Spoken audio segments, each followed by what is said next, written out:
چطور ممکنه شرکتی که فقط چند هفته تا ورشکستگی و نابودی کامل فاصله داشت یه دفعه تبدیل بشه به اولین شرکت تریلیون دلاری تاریخ کل دنیا، اونم با انداختن 70% از محصولاتش توی سطل زباله؟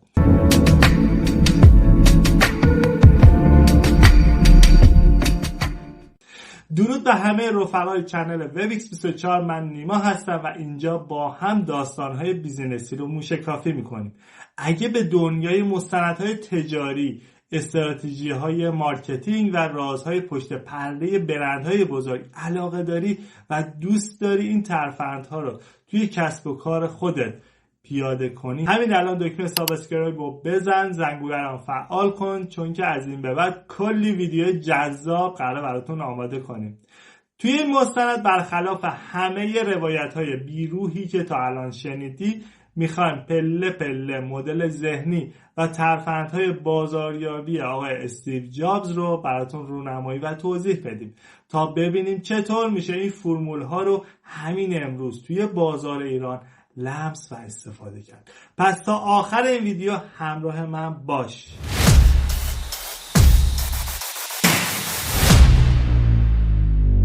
موضوع داستان کمپانی اپل از زیر نقطه صفر شروع میشه. آقای استیو جابز فرزند خونده یه خانواده طبقه کارگر بود. یه باور غلط درباره آقای استیوز وجود داره که همه فکر میکنن ایشون دانشجوی کامپیوتر یا برنامه نویسی بوده. اما جالب اینجاست که آقای جابز اصلا برنامه نویسی بلد نبوده. حتی یک خط هم کد بلد نبوده بزنه.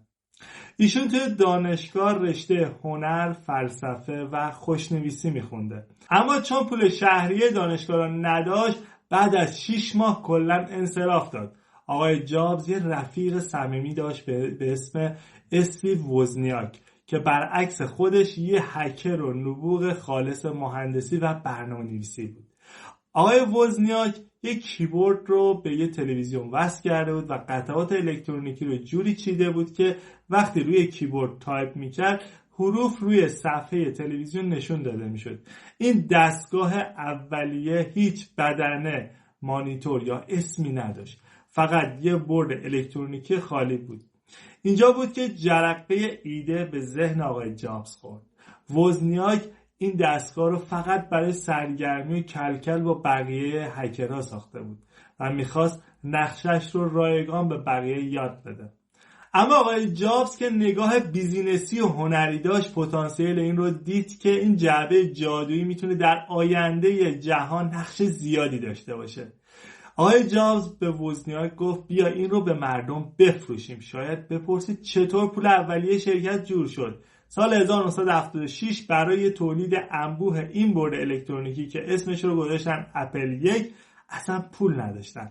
آقای جابز برای جور کردن سرمایه اولیه با ارزشترین داراییش یعنی ماشین فولکس واگن خودش رو فروخت و شریکش آقای وزنیاک هم ماشین حساب مهندسی پیشرفتش رو به فروش رسوند. با این پول کم قطعات رو خریدن و توی گاراژ خونه پدری جابز شروع به اسمبل کردن قطعات کردن. رسیدیم به یه نکته بازاریابی. این بخش قانون مهم در کارآفرینی داره. سرمایه گذاری روی حداقل محصول پذیرفتنی MVP. آقای جابز منتظر وام‌های میلیاردی نموند. با دارایی‌های موجودش شروع کرد و کار تیمی رو بر پایه ترکیب هنر و فنی استارت زد. و به عنوان مثال دقیقا مثل کسی که میخواد یه تولیدی پوشاک یا آنلاین شاپ بزنه. خودش شاید خیاطی بلد نباشه، مثل آقای جابز که کد نویسی بلد نبود، اما یه رفیق طراح و خیاط ماهر مثل آقای وزنیاک پیدا میکنه. به جای اینکه اول کار بخواد بره یه وام سنگین بگیره، طلا یا ماشینش رو میفروشه، کار رو از توی اتاق خونه یا انباری با 2 تا چرخ خیاطی شروع میکنه تا اول بازار رو سبک سنگین کنه. وقتی تولید شروع شد، آقای جابز ترفند اصلی خودش رو رونمایی کرد. اون زمان کامپیوترهای بزرگ آهنی و زمختی بودن که فقط دانشمندا و مهندسا میفهمیدن چطور میشه باشون کار کرد. حالا ترفند آقای جابز چی بود؟ انسانی کردن و ساده سازی تکنولوژی برای مردم عادی. آقای جابز اون نگاهی که توی کلاس‌های خوشنویسی و کالیگرافی دانشگاه یاد گرفته بود و ادغام کرد با کارشون. ایشون اصرار داشت که کامپیوتر نباید یه برد ساده و زشت باشه، باید مثل لوازم خانگی خوشگل و خوشرنگ و لعاب باشه. اونها با معرفی اپل 2 اولین کامپیوتر خونگی با بدنه پلاستیکی کرم رنگ و منبع تغذیه بی صدا و مانیتور رنگی رو ساختن که کار باهاش راحت بود و توی اتاق پذیرایی زشت به نظر نمی رسید.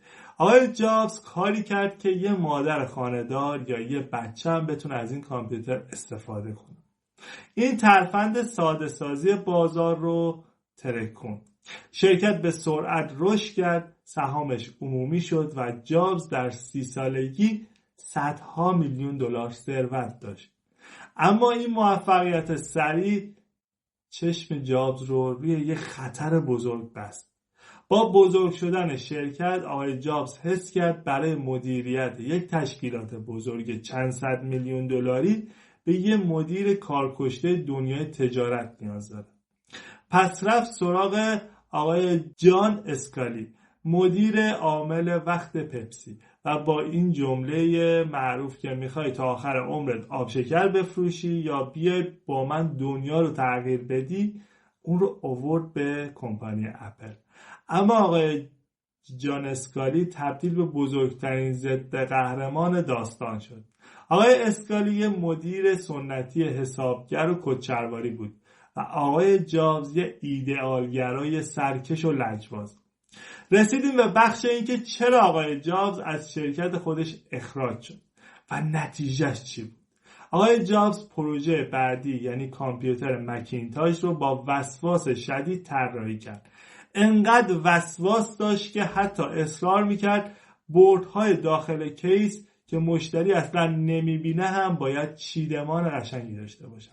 این کار هزینه تولید رو به شدت بالا برد و قیمت مکینتاش رو خیلی گرون کرد. فروش افت کرد و آقای جان اسکالی از این فرصت استفاده کرد، به هیئت مدیره گفت که آقای جابز داره شرکت رو با این اخلاقش به باد میده و هیئت مدیره رو علیه آقای جابز متحد کرد و در سال 1985 آقای استیو جابز رو از شرکتی که خودش با فروش ماشینش تأسیس کرده بود انداختن بیرون. آقای جابز به خاک سیاه نشست و دچار افسردگی شدیدی شد. با رفتن آقای جابز اپل ترفند نوآوری و اصالت خودش را از دست داد. شرکت طی 12 سال بعدی 10 مدل کامپیوتر بی‌کیفیت و کپی شده، چاپگر و اسکنر متفرقه تولید کرد تا فقط سود کنه. اما برعکس مشتری‌ها رو گیج کرد و تا مرز ورشکستگی پیش رفت، طوری که سال 1997 فقط چند هفته با نابودی کامل فاصله داشت. حالا 1997 هیئت مدیره فهمیده بود که بدون وجود آقای جابز شرکت داره از دست میره. آقای جابز رو دوباره برگردون. آقای جابز نیامد با تخفیف دادن یا تبلیغ الکی شرکت رو نجات بده. اون دست گذاشت روی 3 فرمول طلایی بیزینس که شرکت رو زیر و رو کرد. قانون ساده سازی ماتریسی. آقای جابز دید اپل داره 10 مدل کامپیوتر با اسمهای عجیب تولید میکنه که مشتری رو گیج میکنه. ایشون یه جدول 2x2 روی تخت وایت بورد کشید. بالا نوشت مصرف کننده عادی و حرفه‌ای، بغل نوشت رومیزی، اینور نوشت لپتاپ و گفت ما فقط و فقط همین 4 محصول رو تولید میکنیم، بقیه رو بریزید دور. نتیجه چی شد؟ وقتی این کارو کرد هزینه انبارداری و تولید اپل یک شبه 80% کاهش پیدا کرد و تمرکز تیم روی کیفیت فوق‌العاده افزایش پیدا کرد. مثال بازار ایران رو براتون بزنم که بهتر متوجه بشید. اگه آنلاین شاپ لوازم خانگی یا لوازم آرایشی داری، به جای اینکه 100 مدل جنس جور و جور بیاری که پول توی انبار بخوابه و مشتری موقع انتخاب گیج بشه، تنوعت رو کم کن، ولی روی 2 یا 3 محصول برند و پرسود تمرکز کن تا سرمایت قفل نشه. دوم، استراتژی اقیانوس آبی و حذف ویژگی‌ها. آقای جابز فهمید نباید وارد جنگ سخت افزاری و سرعت پردازنده با غول‌هایی مثل IBM بشه. ایشون سال 1998 کامپیوتر آیمک رو معرفی کرد که کیس نداشت، بدنه رنگی و خوشگلی داشت و پورت فلاپی دیسک هم ازش حذف شده بود.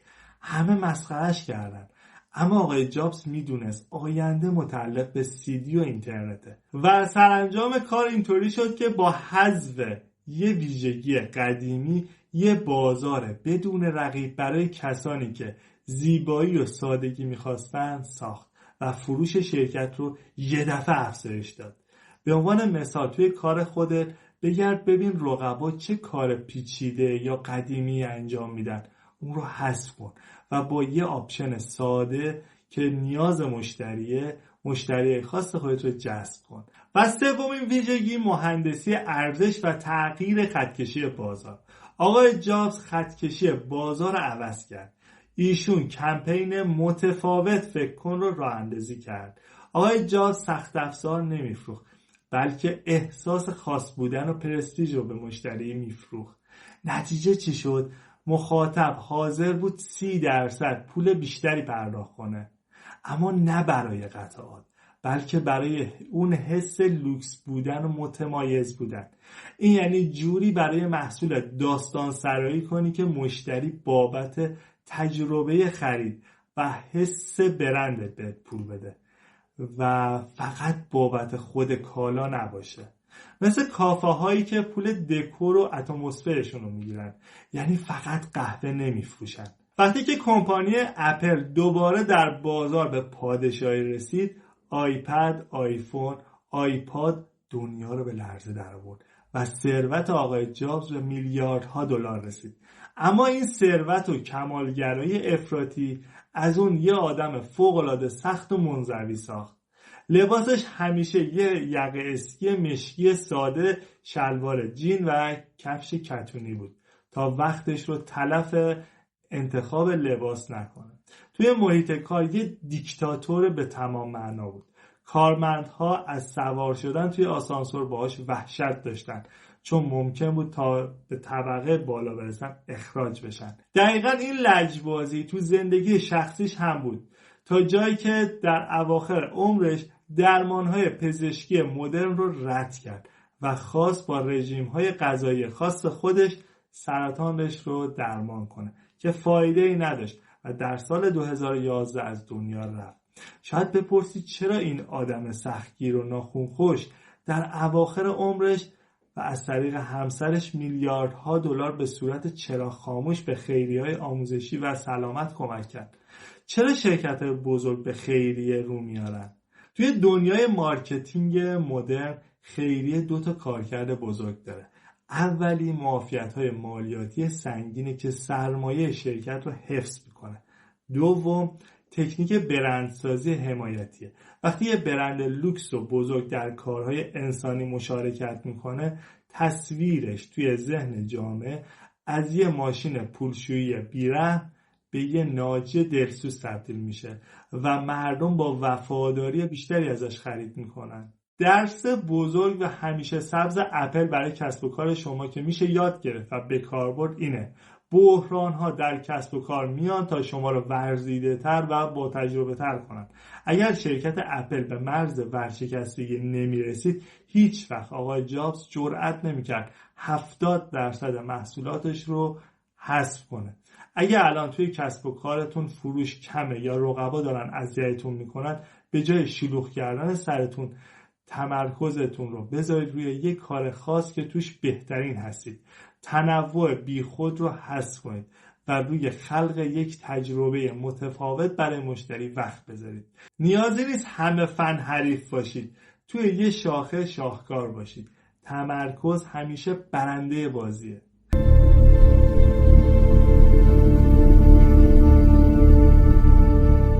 رسیدیم به بخش پایانی مستند. از شما سپاسگزارم که تا اینجا همراه من بودید. حتما توی کامنت ها برام بنویسید به نظرتون اگر استیو جابز سال 1997 به اپل برنمیگشت، امروز اصلا گوشی به اسم آیفون وجود داشت یا نه؟ لایک این ویدیو هم بزرگترین حمایت شما از تیم وب 24. اگه براتون جالبه بدونید که چطور یه برند بزرگ دیگه مثل زارا هم تونست با یه استراتژی روانی کاملا متفاوت، یعنی خلق حس کمیابی و بدون حتی یک قرون پول تبلیغات دنیا رو فتح کنه، من توی مستند قبلی پله پله این فرمول بیزینسی رو براتون تعریف کردم و نکات بازاریابیش رو کاملا براتون باز کردم. همین الان روی ویدیویی که توی صفحه این بالا میبینید کلیک کنید تا رازهای ثروت زارا هم یاد بگیرید. تا ویدیو بعدی جیبتون پرپول و سراسر زندگیتون آرامش و عشق باشه. موفق باشید.